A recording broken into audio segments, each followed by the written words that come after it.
All right, what's up, everybody? Welcome to the Culture Project series called to Love, Called to Hope. We're streaming live here on Facebook. If you don't know what it is, we're streaming a bunch of content right now, every day, Monday to Friday, 12 p.m. and 7 p.m. Eastern Time. And tonight, I am actually joined by Gian Gamboa. He is an amazing dude. We just met. but it's going to be a really great session today.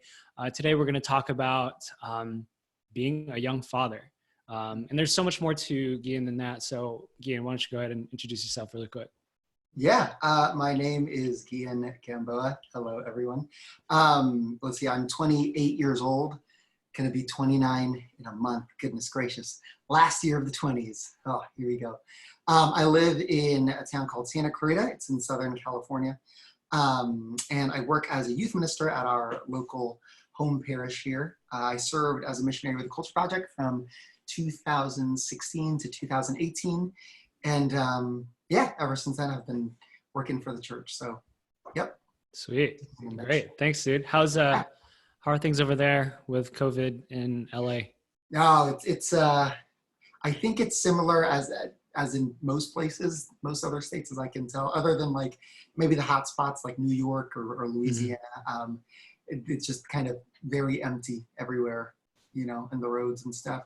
I think for the most part, people are listening to being at home.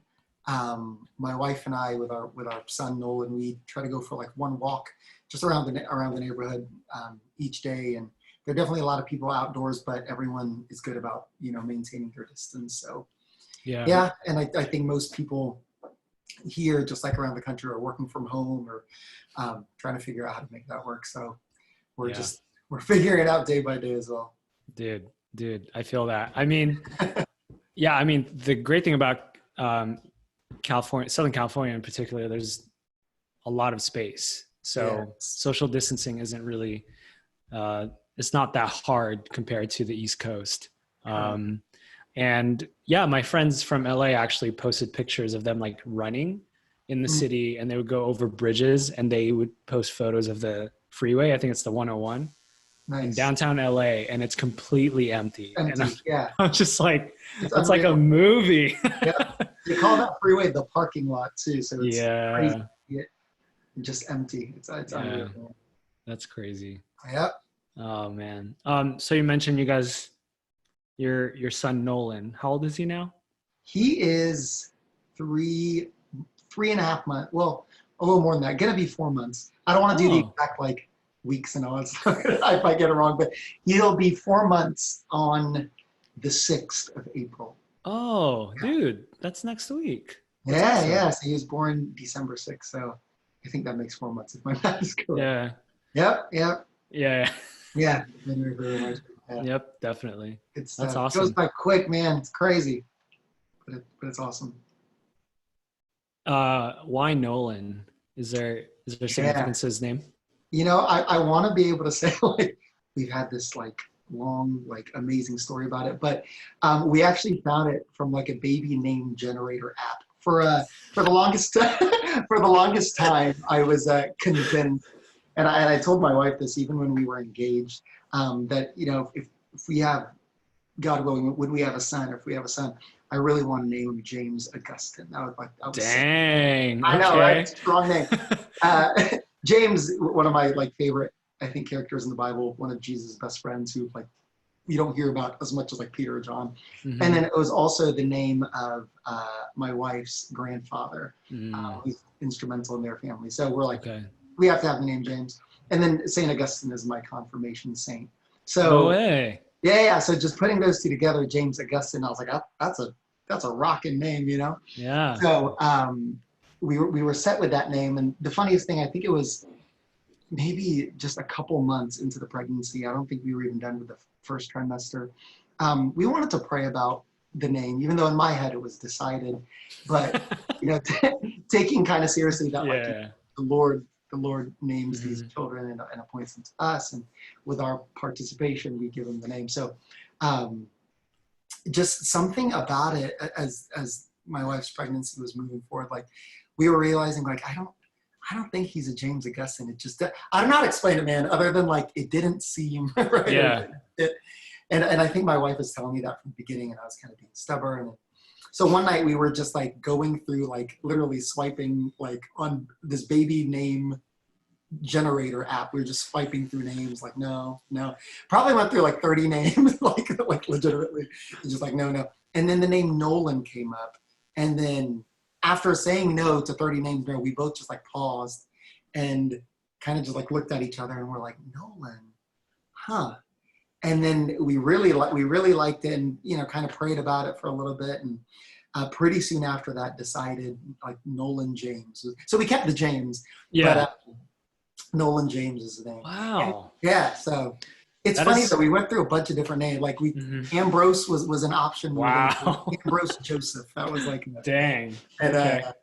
I was actually at a theology of the body camp with Brian Butler and like Demox Ministries. I think like a couple months before, a few months before Nolan was born, and I told everyone there, like, yeah, his name's Ambrose Joseph. He's gonna. And I have like a few cards from people like praying for Ambrose Joseph. That's so funny. And then he came out and he has neither of those names, but. So yeah, that Nolan James. Thank you to that baby app name generator. That is such a millennial thing. Like, how did you come up with the name? Oh, app. There's an app for that. Yeah. It wasn't even like a book. I can't even say it was like we were flipping through a book. Yeah. We didn't even pay the premium, the 99 cents for it was like the free version of like the advertisements. Yeah. That's so funny. Yeah, but it works, That's awesome, man. Yeah. Dang. So we're here to talk about fatherhood, but I feel like we gotta talk about you first. Yeah, man.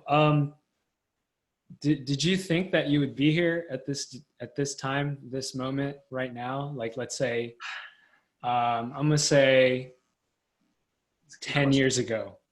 Like 10 years ago, where did you think you were going to be? 10 years ago. So 10 years ago, I was 8. Oh man, I was acting a fool when I was 18. Let's see, like my first year of college, I think I was a music major at that point in college. And really? Yeah. I was studying. Okay. Where'd you go? Where'd you go to college? This was at my first few years in college. I was actually at a community college called College of the Canyons here in Santa Clarita. Okay. And when I first enrolled, I was a music major, and very quickly after less than a year, my parents were like, no, you're not. And I was like, I guess I'm not.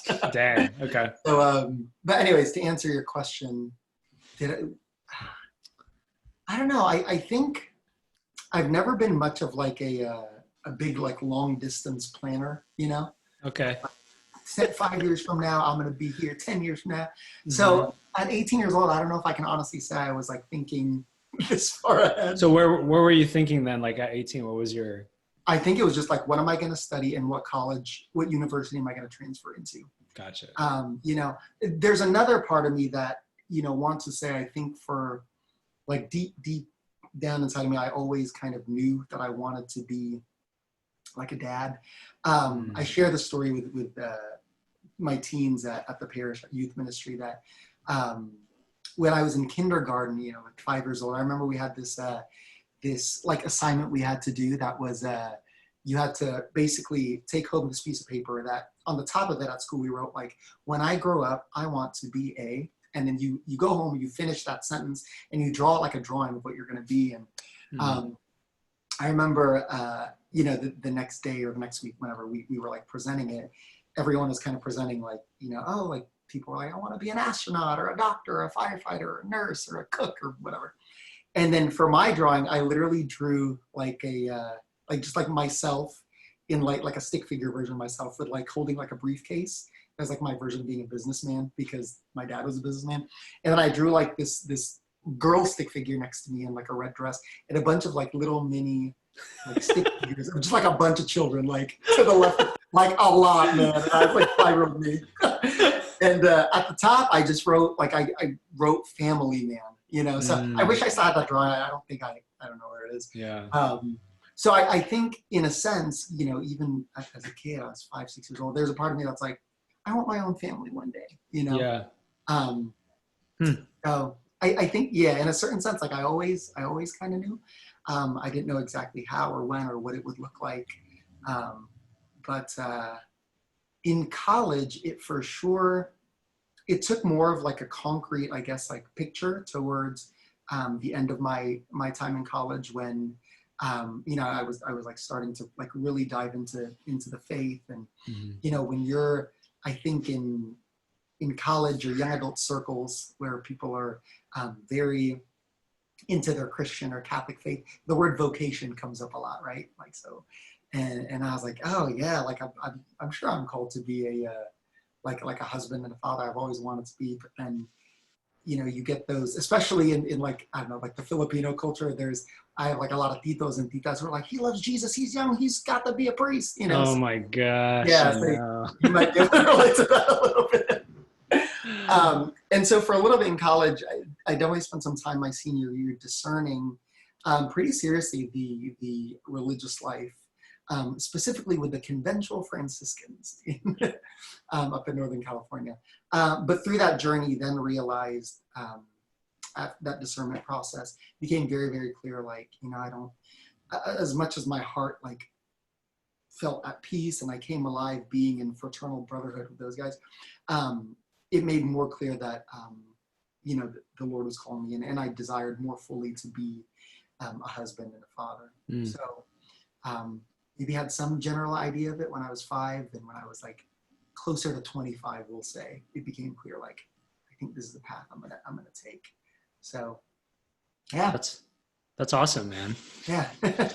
How long did you discern with the Franciscans? A little less than a year. Okay. I was doing how do you call it? Like a very unserious or very uncommitted like vocational discernment process, like in the middle of college, where I think I had attempted to discern vocation while dating someone, and that was that's not good. That was not good for her or myself, or and so I think it just led to a lot of like confusing thoughts. And at the end of that relationship, with the guidance of my spiritual director, I say guidance, but it was more of like a direct order. He was like, you will go on a dating fast, you will no longer date anyone. And in that space of time, was able to very kind of like just fully dive into discerning religious life in particular. And then in that process, it was a little less than a year, a little less than a school year, so maybe 8-9 months. And okay. And was like, yeah. And now you're married with a child. Yes. How did you meet your bride? While I was discerning with the Franciscans. No way. Are you serious? Sorry, we met the year before. Okay. At Mass. I for all my previous teammates on the Culture Project, or people who were with me in the Culture Project, are like, I've heard the story 1,000 times, but it's okay. It's my first time talking to you. So yeah. But we were. I was a junior in college. I was sitting at daily Mass on a random Tuesday or Wednesday.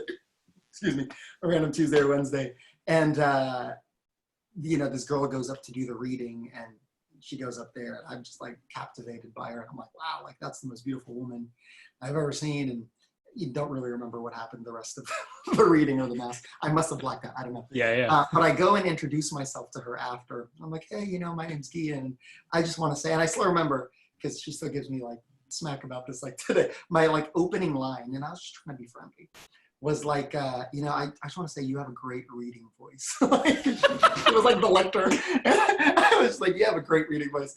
And, she thanks me. And then 1 or 2 sentences later is able to share that, she just casually shares like, oh yeah, my boyfriend who goes to this school. And I'm like, oh, damn. And that come out, I'm like, take it easy. I just like compliment you. So that happened like junior year of college.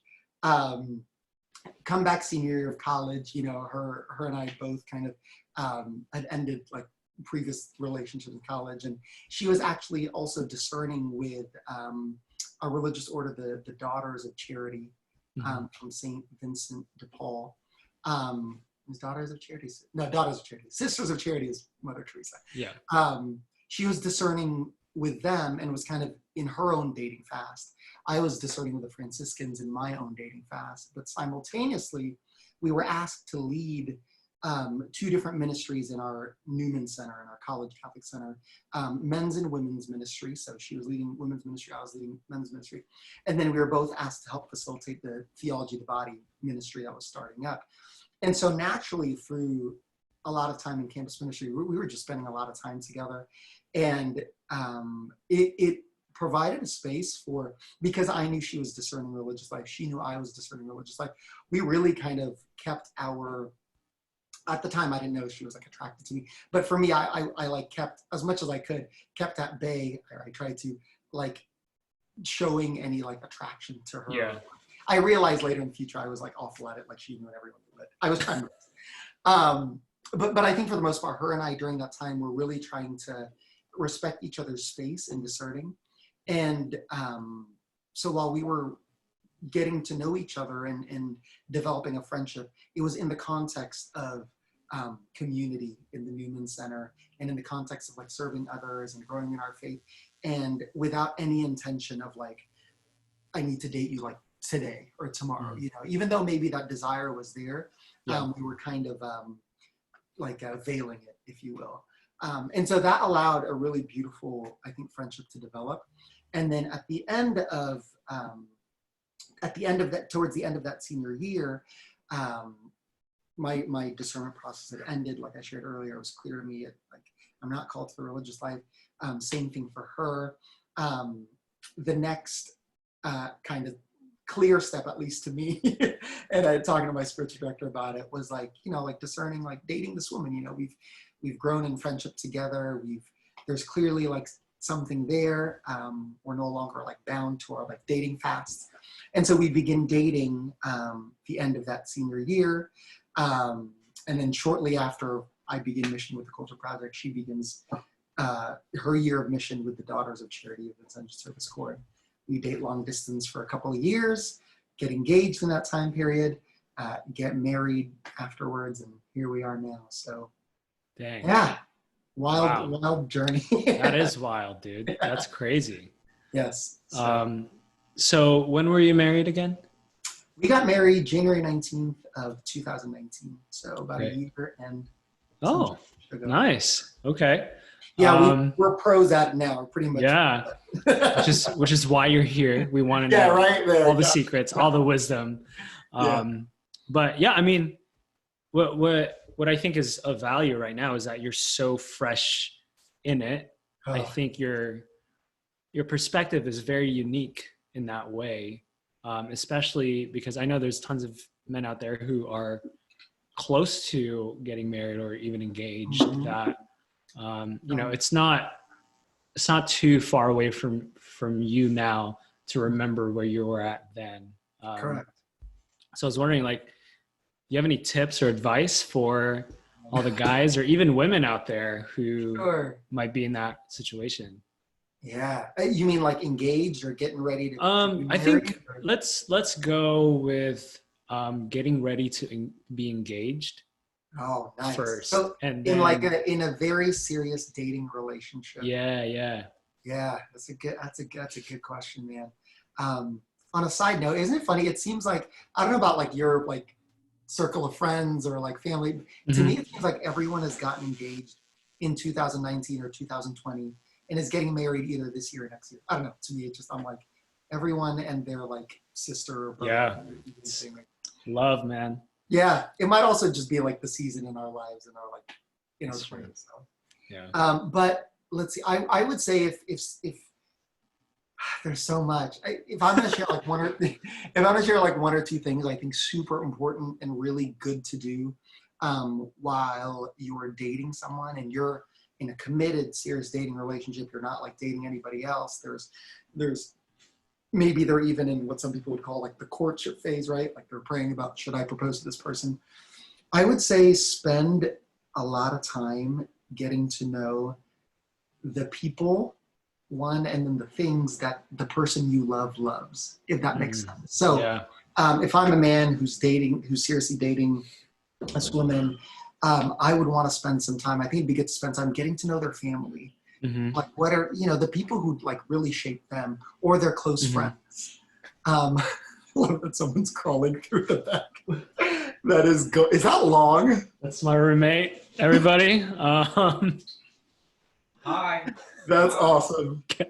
That's awesome. You gotta work out, man. Yeah, that's perfect. All right. Maybe that fits into what I was saying. You want Yeah. into the home life of the person you're dating.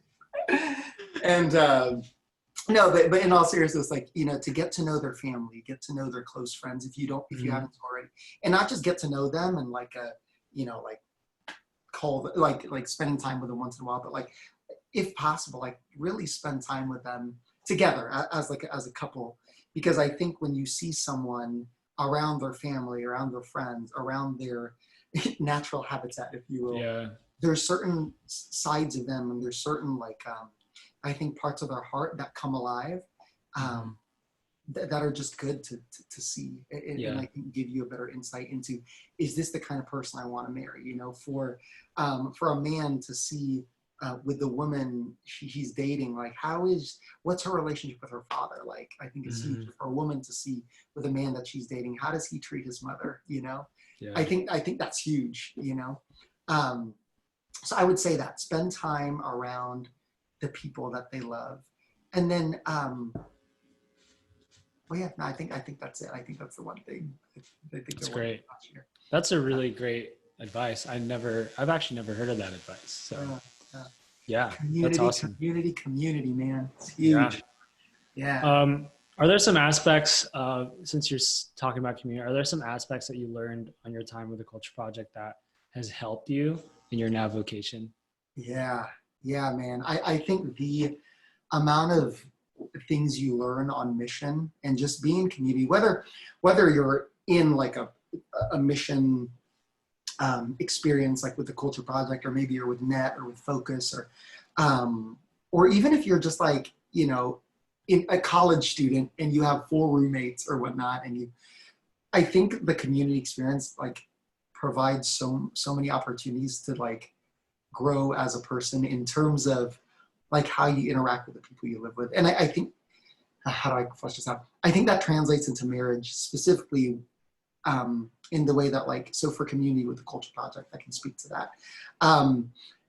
Both my first and second year, there was such an intentionality with really seeking to get to know and to pursue the people you live with on more than just the level of like, what did you do for work, or like, how was your day, but just like really getting to know them for who they are outside of like, what they produce or what they do, or who they are as missionaries or speakers or whatnot. And I think that's huge, especially when it comes to like marriage or engagement or serious relationships, because I think there can be this temptation to like, how do I word this? Like put someone in a box, right? Let's say you spend a lot of time with them, or let's say you dated someone for 2 years or 3 years, or you've been engaged for X amount of years. It's like, I know this person really well, and so if I say this, they do this, this is going to be their response. And you kind of box them up, and it's easy to forget that like the human person is such an infinite, like just an infinite being of wonder that we should awe at and we should reverence, And I think being in community, the Culture Project, like taught me that a lot with all my teammates of, there should never be we should never stop like desiring to get to know more deeply like who that person is, and like accompany them as they discover who they are, and to let people do that with you. And so in marriage, I think, especially I think about this first year, I keep looking over to the side because my wife is there in our dining table. But man, that lesson has been so instrumental and so humbling in so many ways, because I speaking for me, I know our first year of marriage, it was so easy to unintentionally or like subconsciously fall into the daily grind and the routine, and then not realizing like, wow, I am not like actively pursuing my wife as a person or as my bride. anymore, because it's not convenient, or because I see her every day, or because we have dinner together, or we are next to each other, every night and every morning. And so, it's in our first year of marriage, it became like, oh my gosh, like it, like at least with me, if I wasn't actively like asking God for the grace and like acting to try to pursue her, I think the default would just be to like not actively pursue, if that makes sense. Yeah, just coast, basically. Coast, exactly. Yeah. And I think back a lot to my time in community, where we were constantly challenging each other to like pursue one another well, not for the sake of trying to get anything from the other person or for any like fulfillment, but for the sake of like, that's what that person deserves, because they're a human person made in God's image and likeness, and they deserve to be loved and pursued that way. Mm. And it was amazing to learn that in mission. I think in a sense, it's a whole new ball game in marriage. In a certain sense, it is even more important, because it's like, this is your spouse. This is like your path and your person that it's been entrusted for you to get to heaven. So yeah, that'd be like the one thing I'd say that from mission is like constantly keeps coming up in marriage. It's like pursue her, love her. Yeah. How do you break that habit of coasting? Because I think that's something that confession. Confession. That's great. Yeah. Yeah, because that's something that I struggle with now, even like with I think prime example is my family. Even though I don't live with them anymore, like it's easy for me to be like, oh, I don't need to know more. But you say something like that, it's like, that's absolutely true. But I think more practically speaking, for people who live with other people, right, like roommates or whatever, sure, break that cycle of like, do you have any practical ways to go about that? Are there like activities like? Well, yeah, I mean, I think, man, I'm really grateful that at least in marriage, or my experience of marriage, like the times when I needed to be sort of like shaken out of that, a lot of times my wife has been the one to like very lovingly but very firmly like kind of call me out and up, kind of call me out of myself and upwards, just in ways of, I remember like in our first year of marriage, there was a time when, I don't remember all the details of the circumstance, but there's a time where we were having this conversation and we were just not like fully like in sync, clicking, and she kind of just like blatantly said, just bluntly, but with a lot of love and like humility, but she was just like, yeah, like I don't feel like actively pursued by you. And I remember getting really I remember getting very like defensive right away. I'm like, what are you talking about? We have dinner together every night that you cook, and then in my mind, I'm like justifying everything. I'm like, we talk about like we wake up next to each other and talk to each other. But then, when God pulled me out of like my pride shell, it became really clear that like she was so right, and that I was, as you said really well, like coasting, and was like justifying it as, but like I'm so busy, like there's work and there's this and I was making all these excuses of like why I couldn't or wasn't pursuing her, that it really took her like shaking me out of it. Kind of once that happened, to answer your question of like practicals, I think the first thing was to like pull off, if you will, metaphorically, the defensive armor, and to just try to see the situation for like what it truly is, without like trying to defend my pride,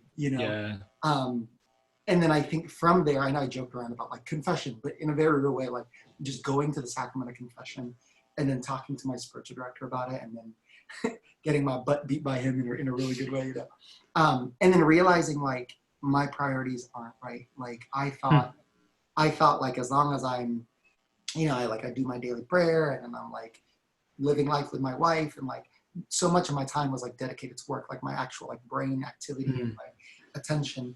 But it was so off. And then actively, what I tried to practically do was like, okay, what's the proper order of priorities that I know is right, that I've been taught, that I've been formed in, and it's God, my spouse, and then at the time she's pregnant, so like our children after, and then work and service and ministry after that. But first, it's like God, spouse, children, and and if any one of those is off, the others suffer. And so after like a sobering look at that, this particular situation, I remember just like praying, asking the Lord for forgiveness first, and then for not loving his entrusted daughter well, and then talking to Natalie, asking her for forgiveness, and then asking her. And I remember I was kind of embarrassed to ask this, but I straight up asked her like I'm sorry, I feel like I don't know, or I've forgotten like how to love you like well, like how can I love you well, or how can I pursue you? Damn. And you know, it wasn't like the easiest conversation to have, but I think it was a good conversation to have, because from there we could plan out very real, concrete, like daily practical things. So the first thing was like we need to start praying together again. So in the morning we did this like Lectio Divina retreat thing together. So we'd start every morning like that. And then when I would come home from work, or when she'd come home from work, whoever was home later, we had this rule of, really cheesy, but we call it eyeball time, where we would like put away our cell phones, turn off all the screens at home. And for like 15 minutes, we would just talk, just like eye to eye, no screens, nothing, and more than just like a, like, hey, how's your day? It was good. We did this at work. How's your day? We did this at work. Okay, bye. No, but like almost like painstakingly trying to get to like the heart of it. Dang, dude. Yeah. Wow. Okay. Yeah, and when you haven't done that in a while, and you're like actively trying to, it's difficult at first, and it's uncomfortable, because it's like you're trying to pursue someone, and you're trying to let yourself be pursued by the person that you are the most in love with in the whole world, but at the same time, for some reason, feels like you don't know them in a certain sense. Yeah. And so it's difficult, but we found in the very short time we've been married, like it's in those moments that the Lord has just been so outrageously like generous with the amount of graces he's given us to like rediscover each other, and then re-fall in love with each other in like a whole new way. So yeah. That's awesome. I really want to talk about the priority list that you just mentioned, because for me growing up, my mom would always tell me like her priority was her children and then her husband. That's how I grew up, and therefore that's how I thought it was going to be. Right. But like the more I dove into the faith, I then realized the actual priority of the husband is with the bride first and foremost, and then the children. When I first heard that, it was kind of like earth shaking. I was kind of like, wait, what? Like, because all my life, like I always saw it, and I was a recipient of that. And and I also heard like people saying that if you really want to love your children, you have to love your wife first. Right. So I was wondering if you could speak to that. I don't know. Have you always thought about that? Like, that I mean, to answer your question, that has been a new revelation to both me and Natalie. Sorry again, I keep looking at it. He just woke up from his nap, Nolan. So he's nice. You wanna come here real quick, babe? Is that okay? Can I like bring them? Yeah, of course. Since we're talking about them anyways. Yeah. So this is my little son, Nolan. Oh, dude, what's up, dude? Just look up. Natalie right now. This is him. This is my wife, Natalie. Everyone. Hello. Hi, Natalie. Hi. Say hi. Oh my gosh! Yes. Yes. Anyways. That's awesome. Woo! All right. We just had to say how you know we're talking about him. So. Yeah, of course. But no, to answer your question, I always thought too that like once two people get married and they have kids, that like their whole marriage and their whole relationship and the whole like purpose for living becomes and revolves around like their children. And I think in many ways it makes sense why for a lot of people, it's like, oh yeah, like that makes sense, because children, especially when they're newborn, like they're completely dependent on their parents, isn't it? You know, that it makes sense that like in prioritizing things, it first goes like ideally like God, and then children, and then your like spouse. It was only in marriage prep that me and Natalie were kind of taught this. And I remember, at least for me, I'm not sure for Natalie, but I know for me, it was kind of just like, what? Like you put your spouse before, Yeah. before your children? And it was kind Yeah. of confusing. I had the same reaction when I first heard. I'm like, Yeah. "You sure that's true?" Yeah, right. I'm like, they're an adult. Like they could be, you know. Yeah. But the more they talked about it, and I mean, after having Nolan for 4 months now, which is, I mean, I have to, I just gotta like pause to say, I know we're talking about like, you know, marriage and like fatherhood and all that, and it's all great in vocation, but I do want to like, I speak with humility and I speak saying like, I've only been a dad for like 4 months, and there's thousands, hundreds, thousands, millions of fathers who probably, I'm sure, are a lot more smart, holy, like have a lot more wisdom than me. So please take anything I'm saying with the greatest love. Okay, resume. Having said that, I think after these 4 months of fatherhood, it's been so clear that like the more Natalie and I are kind of just like in sync, and the more we are pursuing each other and loving one another well, it naturally, in a sense, it naturally just like overflows into Nolan, you know. Mm-hmm. Whereas there have been times where, you know, in the normal course of married life, we'll get into an argument or a fight, and let's say like we haven't resolved it, and we're both trying to take care of Nolan while we're not like while we're missing each other, or we're like upset at each other. It's hard, man.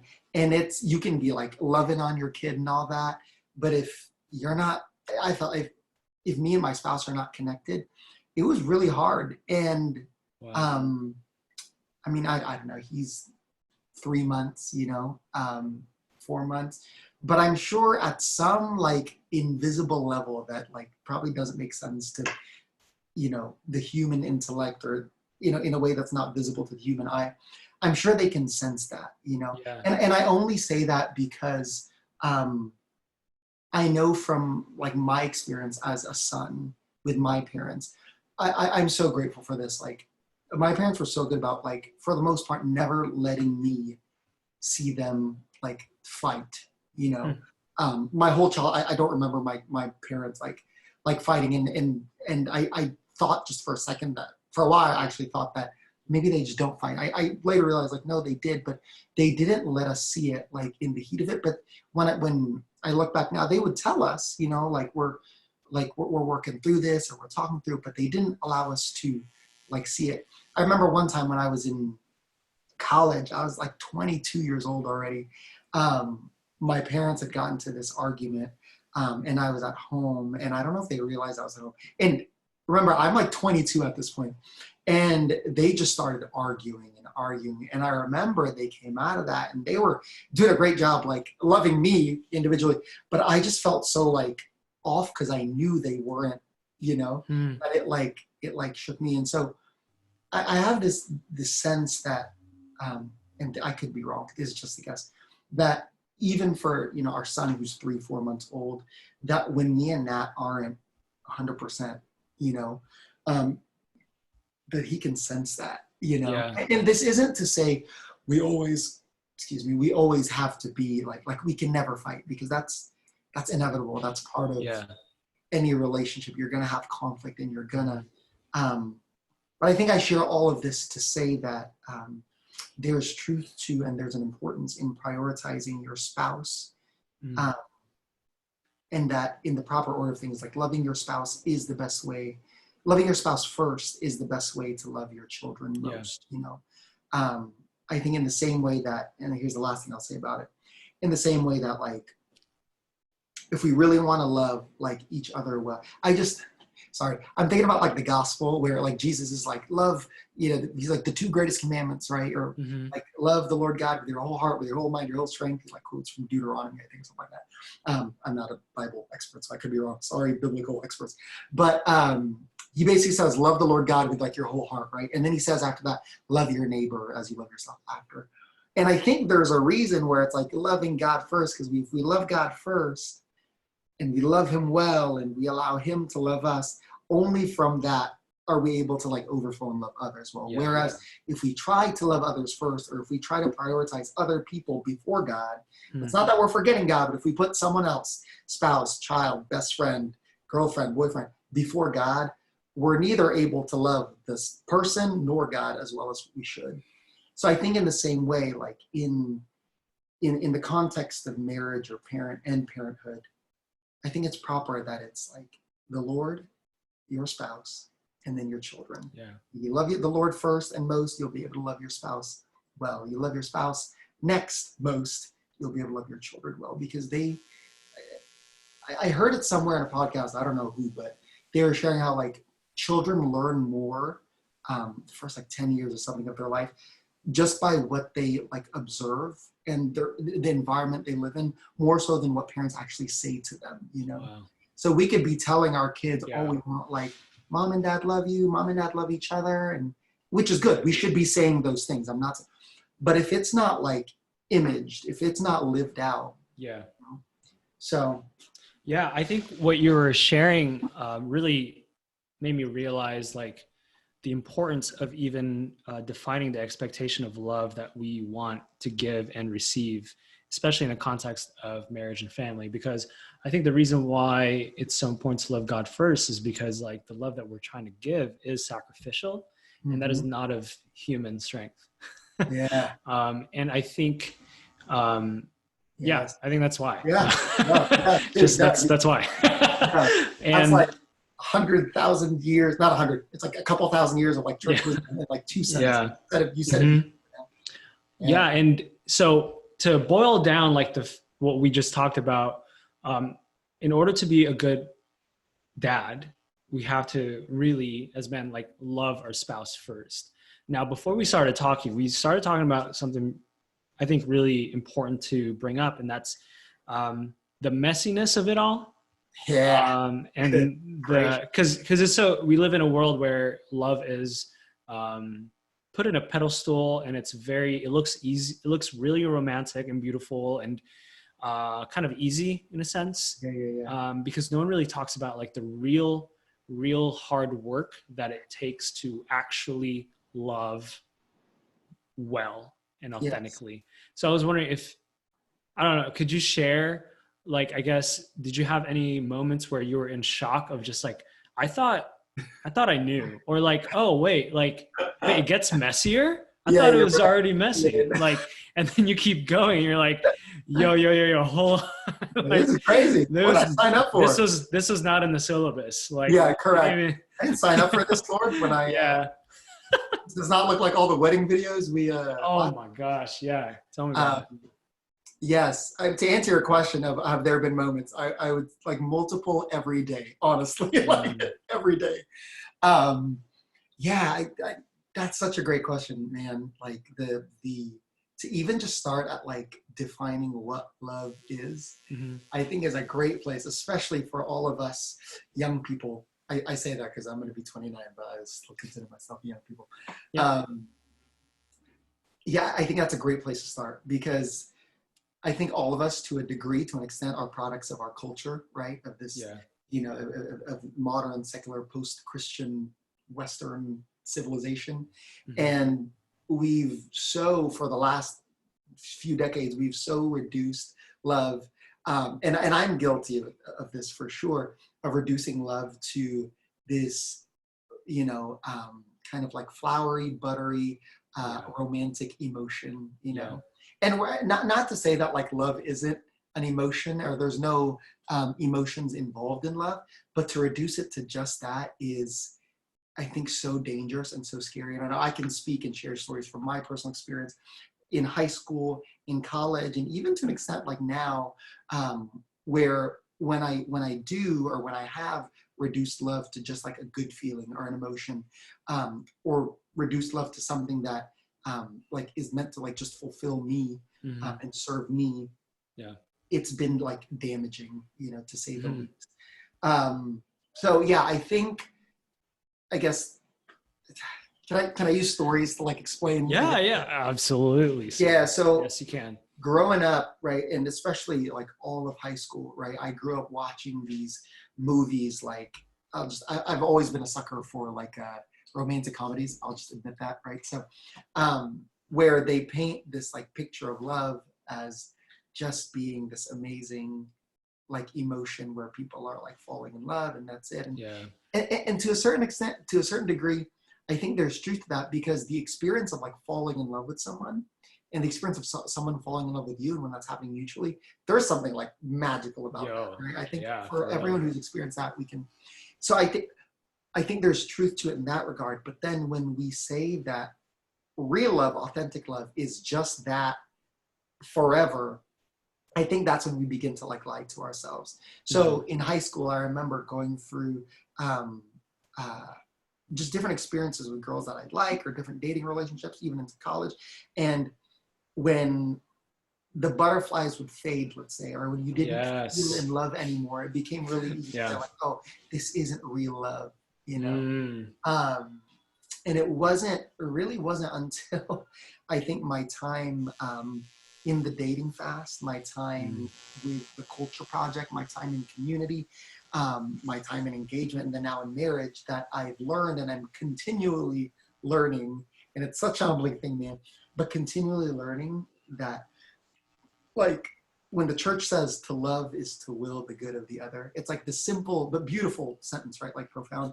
I'm realizing now, and for the last few years, like what that means and how it really at its core is, as we said earlier, like it's messy, you know? It's not this. I mean, if to kind of just go to the extreme, like the most extreme, perfect form of love we've ever seen in this world, like the Lord on the cross, right? Jesus, that was, to say the least, messy, right? It was brutal. It was painful. It was sacrificial. It was it was torturous, you know? It involved like suffering and death. And I think those are words that in our modern culture, we would, like, if you were to say all those words and you would to ask, like, what am I describing? The last thing they would say is love, right? Like if you say torturous and suffer, like something with suffering and leads to death, like people would not say like love, you know? But we realize, and I think I'm still in the beginning stages of learning this, that when we say authentic love with the Christian or the Catholic viewpoint of authentic love, it really means like to die to yourself for the sake of other. You know, the authentic love looks outward. It's no longer primarily concerned with the self, but it's like it's complete forgetting of the self for the sake of making a gift of yourself for the other person. And that's hard. Like I find myself saying that now, and I'm like, wow, like I'm so glad like I got to read that or learn that because it sounds so pretty. But like lived out, like man, it's if I can say this, it just sucks. I'll just be honest. Dude. I don't know. Yeah, dude. It's like it just. I don't mean it sucks in the sense that like it's not good to do. No, it's completely good to do. But it sucks in the sense that like it doesn't feel good at all. Like when Nolan is awake at 2:30 in the morning and he has been waking up every 45 minutes for a reason we can't figure out, and he's crying loud, and you just fell asleep for a little bit like 2 hours ago and you have work in 4 hours, and like you don't want to do that, you know? The only sane thing that comes to my mind of why a human being would like get up, like hold that child, help soothe them at 3 a.m., you know, it's not because you're going to get good feelings of it. It's not because someone's going to like give you an award or like, you get accolades for that. Like, no, but you do that because if like it's for the well-being of your child, it's for their good. In a nutshell, it's because of love. It's because you love them. And I realize now that like, and I don't think this is something I could say even 6 months ago or a year ago, but that like love at its core, it is something that's so messy, and it's so like sanctifying and purifying, and that a lot of times when I don't know, I think when we're doing like the right thing, or when we're doing the things we should be doing and it doesn't feel good, that's when we can be most certain like I am like practicing the virtue of love and not just experiencing the emotion of love. And I think I don't know what I think. I'm ranting. That's it. I'll stop there. No. I mean, you're saying amazing things, and I wish we could keep going because I'm getting so much life from this, and just insight from a father who's new, but is learning so quickly. Because Lord's mercy, man. Yeah, because that's what I'm seeing from the outside, and I know that I'm definitely projecting here, so forgive me, but I know that it's easy to just focus on the negativity and the difficulty and the failures, but I just want to speak truth in this right now, that like, you're good, man. You're doing well. Like you're probably doing a lot better than you think. And I think even just like your example now, just as a young man who's pursuing their wife in a good and loving way, is setting the standard for the rest of us. So I think, for those of you watching, like, let this be an encouragement that it's not something flowery. It's not something just, like, it's not something cute. Sometimes it is, but I think majority of the time it's really messy. It's really dirty and difficult and very not glamorous. And I think that's when it's actual love. So Gian, you were going to say something? Yeah, no, I mean, just to close up the thought, first of all, like, thank you for saying that, man. That means a lot. It really does. I'm in the midst of like just this season of life, and just kind of every day not being sure if like, am I doing the right thing? Am I not? I don't know, but like, Lord, like right straight with my crooked lines, Yeah. So thank you for saying that, and affirming that. It means a lot. And yeah, I think just to kind of wrap up everything we've been talking about, it's funny. I know we were here to talk about like fatherhood, and while we may have not talked about it as much like directly, I think we definitely talked about. Oh, we did. In a lot of different ways. I just wanted to wrap it up by saying I think that, and this isn't like my own like thoughts or anything. This is just something that I think in the experience of it, what's been most helpful just in the vocation of fatherhood, marriage, or vocation of being like a human being who's made for love and like journeying another person through this, in my case, Natalie. It's really helpful to, when desiring to like love someone well, or just love well, to have that like common goal, or to have that like common good, which at the end of the day, in a perfectly like ordered intellect or world, like will be and should be like the Lord, should be God, Jesus.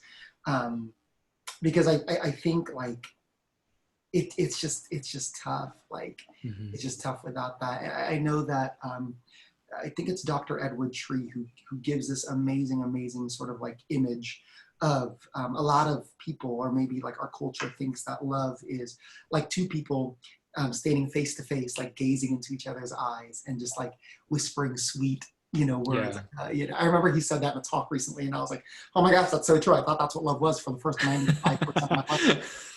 And then he gives this beautiful image. He says, no, like authentic love is standing shoulder to shoulder with someone, side by side, looking at like a common goal, looking at a common good, and then pursuing that good together.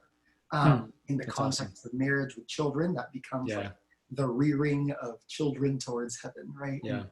And so I think for whoever's watching this, I don't know whether you're in high school or you're in college or you're a young adult professional or you're not a young adult. If you're older, that's okay.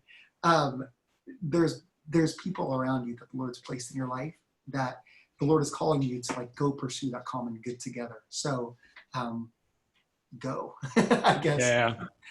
Be unafraid to do that. So Well, dude, thank you so much for joining in. Thank you for giving us your time. But yeah, so for those of us watching, thank you guys for tuning in. Stay tuned.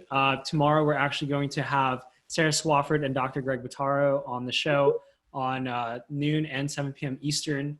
We're going to be talking about great stuff. And obviously, the mission of the Culture Project continues. And if you want that to continue, I invite you to consider donating to the Culture Project to make sure that our ministry continues throughout the digital highways. So we're, so the link will be below. It's thecultureproject.org/donate. And Gian, dude, thanks so much. It was a pleasure. And we'll see you next time. Yeah, God bless, man.